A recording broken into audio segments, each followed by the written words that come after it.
Good morning friends. My name is Gaurav Jagwanee and the topic I have chosen for my PYP 5 exhibition is technology. And in technology, I will be covering up apps. So, what is technology? Technology is a skill or method used to achieve any goal. The term technology came from a Greek word techne, which means art and craft. And as you can see, from when the first invention was made, the wheel, we have come a long way. Every coin has two sides, a heads and a tails. It's the same with technology. Yes, technology is very important and that is one of the reasons why you can see me on your device. But in any technological process, there can be byproducts released and that can harm our environment. Thus, it is important that we are ethical while using technology. So now I will be sharing some interesting facts with you. In the year 1997, Nokia released its first mobile app called Snake.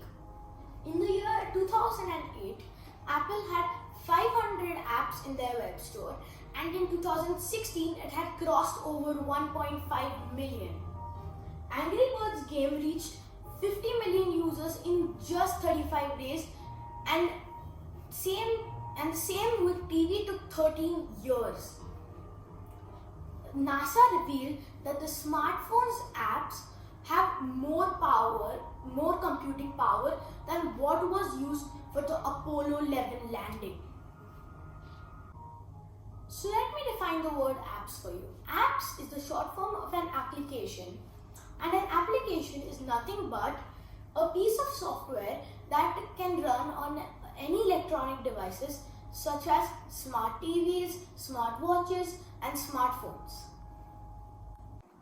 There are three types of apps. The first one is native apps.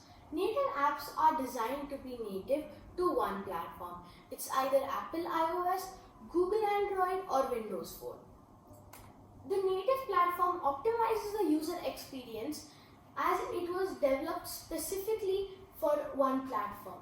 It can operate more quickly and intuitively. Hybrid mobile apps. These apps can be installed on devices just like native apps, but they run through a web browser. All hybrid apps are developed using HTML5, the HTML5 programming language. Though hybrid apps are not as fast and reliable as native apps, they can streamline on any platform. Thus, the developer can save time and resources. Lastly, web apps. Web apps are created using the most popular programming languages. They are adaptive in nature and they can fit on any screen size. But they can't use hardware on mobile devices or be sold on any app store. I think apps have become an inseparable part of our lives. Activities like waking up with the morning alarm, checking your Facebook, Instagram page, looking at YouTube videos, listening to music, reading news. All of these apps have actually brought our phones to life, all in real time. Here, as you can see, there are some items of popular apps we use daily.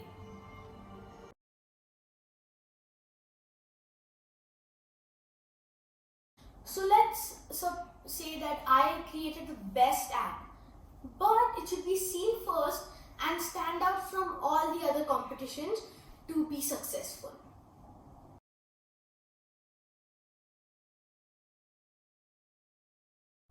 The first impression is the last impression and you only have few seconds to impress the customers. So you should keep your app in a way that the customer should get interested. Previously, I talked about the drawbacks of technology.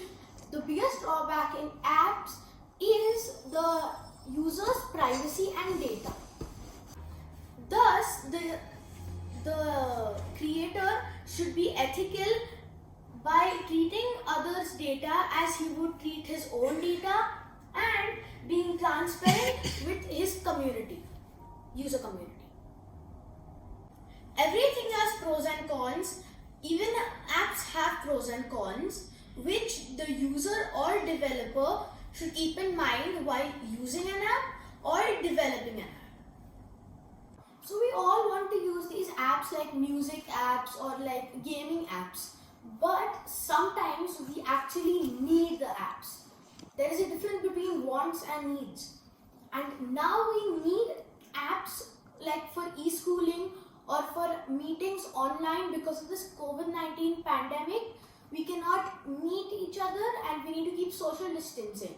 So that is how Zoom has helped us a lot. A classic example is when our Prime Minister Narendra Modi used a video conferencing app to get the SAARC nation leaders together and strategize a plan to fight the COVID-19 pandemic. Thank you. I hope my PPT was informative about technology and apps.